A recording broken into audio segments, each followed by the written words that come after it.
Hi everyone. I'm so excited to connect with you right now, and I'm sorry I just had a hat. I'm trying to fix my hair. I'm pre-recording this video. I'm going to be doing a lot of pre-recorded videos. Some will be live, so those won't be pre-recorded, but I realized that not having to find Wi-Fi really opens up space.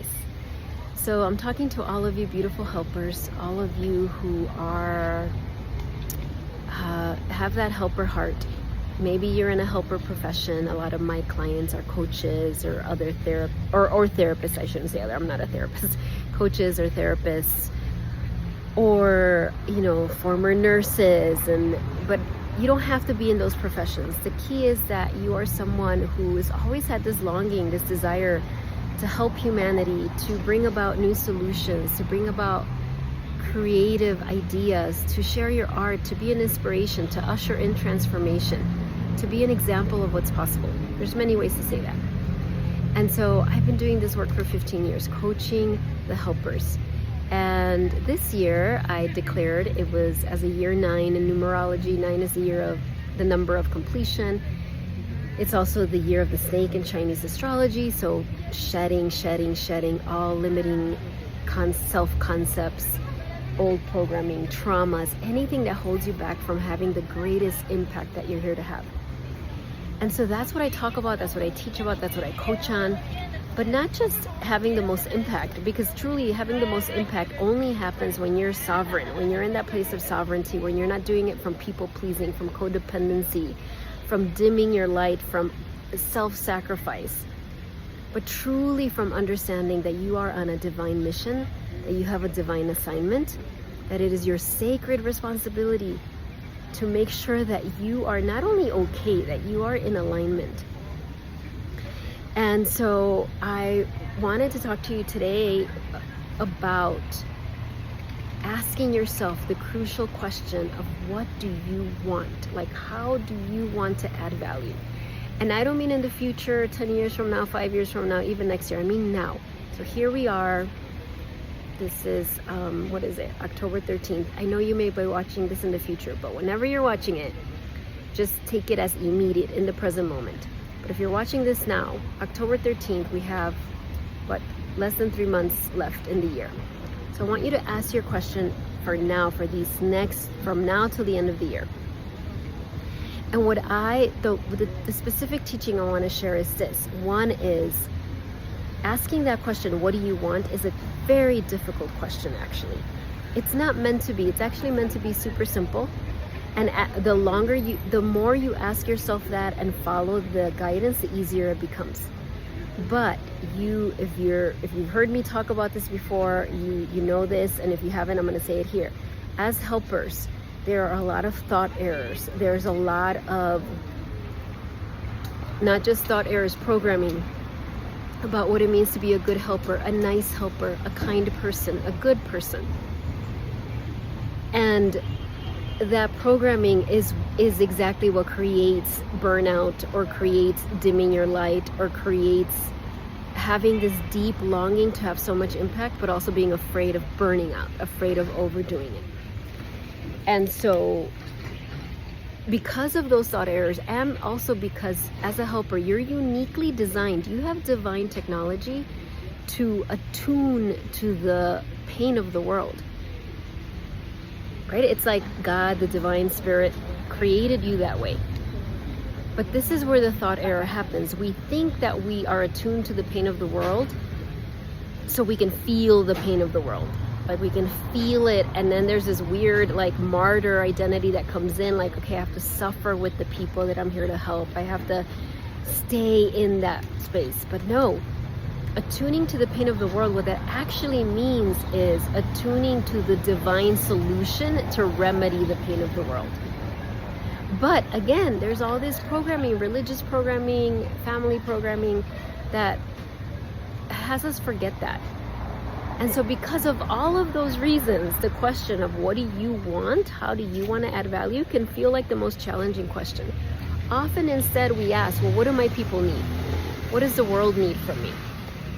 And that's not a bad question, but a higher question, no gracias, but a higher question a more powerful question, a more aligned question is, how do I want to add value to my people? And when I say my people, I mean whoever you're here to help. Okay, whoever your people are, even if you don't have clarity on that, but many of you do, right? Whoever your clients are, your students are, your people are, your customers. Yes, it's good to ask, well, what do they need? There's a place for that. That can be very strategic. I've done that many times. But more recently, my soul has truly been guiding me to ask instead, what's in my heart to share? What will bring me joy? What will bring me fulfillment? What will create some sort of healing inside of me? And like, that is the answer that is the most important one. So when I was walking here, I knew I was going to do a pre-recorded video, and I was walking here and I was like asking, like, what do my people need? And I'm very attuned to that because I've been coaching for 15 years now. I can see themes that come up for my clients. But at some point, and I got a lot of ideas. I could talk about this, I could talk about that. But then what I really came was like, no, what's in my heart is I want to help the helpers know what they want. Have them start asking, what do I want? How do I want to add value? How do I want to inspire? And the reason is because I'm really asking myself that question. And so a couple of things. If you're hearing this and you're like, yep, that so resonates, I can see that often I kind of tune in so much to what other people want, I haven't asked myself that question. And so first you're going to ask yourself that question, like, what is it that I really want? And I want you to understand that it's sometimes challenging, like I said, at first, to sort through all the programming to even hear what you want. That's one reason it's hard. The other reason it's hard is that, or it can feel hard, is that you are, sorry, my little waist bag fell. You are a soul having a human experience, right? You've heard that before, I'm sure, right? You're not just a human, you're a divine being. And part of, what I do, everything I do personally in my work and how I help my clients is having us really do the courageous step of allowing our soul to guide the way, not our ego structure. We all have an ego. As long as you're in a human body, having a human life, you have an ego structure. And the ego is all about comparing, looking outside of itself, not stepping outside your comfort zone. Even if it guides you to do like risky things, daring things, if it's truly just coming from the ego structure, it's still holding you back. And so sometimes when you ask yourself what you want, the answer might come up and you might feel resistance. You might feel fear. You might feel like capacity fear, like, oh, I don't know if I could do that. And then you think, well, I have resistance. That must mean this isn't the answer, because it should feel like joy and ease and flow. So I want to clarify that. Okay, yes, eventually it will feel that way. And there are times when the yes just feels like a yes and you're like, it just feels amazing. But many times, especially as you're on this accelerated path, there's many times that it won't. So I'm going to give you this example. For a long time, I've had this vision of doing videos, like a consecutive, more than I've ever done, like in a row, like really showing up for my people and for new people, for my current audience, and for anybody else out there who's calling, who like it resonates with me. And I did in the past, some of you know this, I did novenas, meaning it was like 9 days in a row, like this 9-day journey. I've done like 5 days in a row. But that's where I've left it. And then I thought, what if I could do 21 days? 21 days is such a great number. But I always talked myself out of it. I just had too much fear. It was like, what if I get bored? What if I run out of things to say? What if I just don't have enough energy? What if it cramps my style and I just feel trapped? What if I, start and I'm halfway through and I just want to give up, and then publicly everybody knows? So on and so forth. I just always talked myself out of it. And so in the last few weeks, though, this is my birthday month, and I always like to do something big and bold and beautiful, and not from a place of ego, but from a place of like really like, okay, so what do I want? What do I want? And I just ran across all these different people who were doing, it's like the universe sent me examples of other creators, teachers, guides who were doing like 30-day journeys, 21-day journeys. This one person did a year journey. Like, he posted a video every day for a year. I had no desire to do that. But when I heard 30 days, I was like, oh, I think that's what I'm supposed to do. And so I have been, the last week, arguing with myself about this. It was so interesting. On the one hand, it was so fascinating to observe my brain and to have compassion, but to really feel and do that, but then really see my ego structure, argue for all my limitations. 30 days is too long. There's no way I can create content 30 days in a row. My daughter is getting married. One of my daughters is getting married next week. We're traveling to San Antonio, Texas. How in the heck am I going to do videos then? I don't have 30 different outfits. That's the silliest one, but honestly that came up, and I am not promising 30 outfits, by the way. I don't have the right technology. I mean, it just went on and on and on and on. But then I was like, why do I want to do this? Because this has been literally in my field for at least 2 years, if not longer. And I was like, well, I want to do this because I really feel my soul guiding me to do this.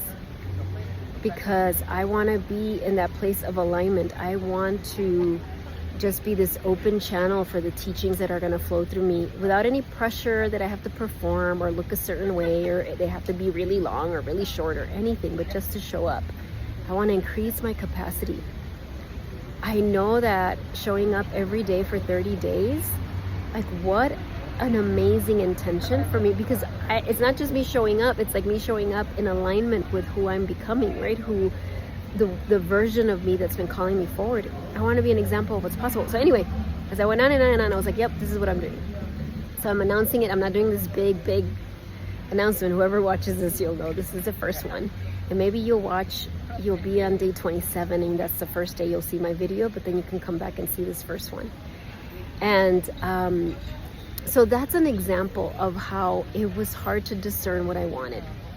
If I would have just asked my heart, like, okay, what do I want? And I heard, and saw that teacher who did the 30-day journey and was so inspired and was like, that's what I want to do.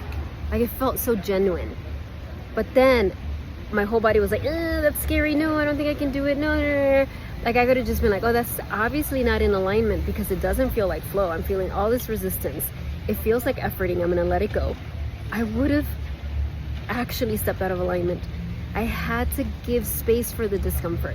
And so that's what I want to share with you right now. That have compassion for yourself, but know that sometimes the answer of what you want, you have to sort through all the thought errors, and then the answer might come, and maybe you have a little moment of like, oh, yes, and then all the no, but this. And so don't push it back, but then ask, but why do I want it? I often see this with clients, when they first come to meet with me for a consult. I offer free consultations, by the way, if you want to sign up for that. And we have the consultation. They get so many insights, so much validation, so much clarity.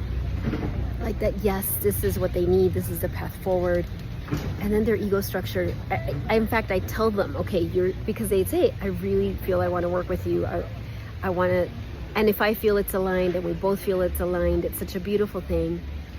And then I tell them, okay, just so you know, expect that your ego structure might have lots of resistance come up. That's really normal. And that is what happens. And it's so helpful for them to be like, oh my gosh, yeah.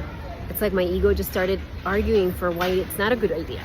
Oh, well, no, what if, and I think this is a big one. For me, I didn't name for this 30-day journey. I was like, what if I do all of this work, all of this time and effort put in, and nothing good comes out of it? Nobody watches the videos. I don't get expanded. It's just like a waste of time. I just give so much and I don't get anything in return. Look at that. And I'm not saying that with any shame. Like, our ego structure is designed to do that, to be like, well, I'm going to give this. What do I get back in return? And so it's like, oh, even recognizing that and knowing like, no, I want to clear that. And again, this isn't about being a martyr. This is being sovereign, actually choosing from my soul and not my ego structure. So that is all to say, first of all, I'm sending you so much love. be brave. Tell me on the comments if you watch this, like what came up for you when you asked, what do I want? How do you want to serve? How do you want to add value? What message are you like? I remember talking to a client, and she's like so amazing and talented. And she had all these amazing ideas because she's so amazing and talented and has all these degrees. But when we got to the heart of the matter, what she wanted to talk about was joy. And it took a lot of took a couple of sessions to get there. But then she was like, joy, oh my gosh, how could I talk to people about joy? That feels like wrong. There's so much pain and so much suffering. People are going to dismiss me or think I'm selfish or think I'm naive or think I'm childish or all this stuff. But then like creating that space for her to really be with that. Like, what does that actually mean for you to talk about joy in these times? And it became this like profound offering for her to share with her people, which would have never come up possibly if she hadn't asked herself, what do I want to add value to? Or how do I want to add value? So this is the start of 30 days. I'm shaking a little, I have to admit. But thank you so much for being here with me. I'm hoping to get this is on my phone, but I'm in the process of researching some cameras that'll be easier so that I can sometimes do it horizontally and you can see more of the background of where I'm at, and it's not always my face, just my face. But I'm not going to use that as an excuse to not start already. Okay, I'm sending you so much love, and I will see you tomorrow. Bye, everyone.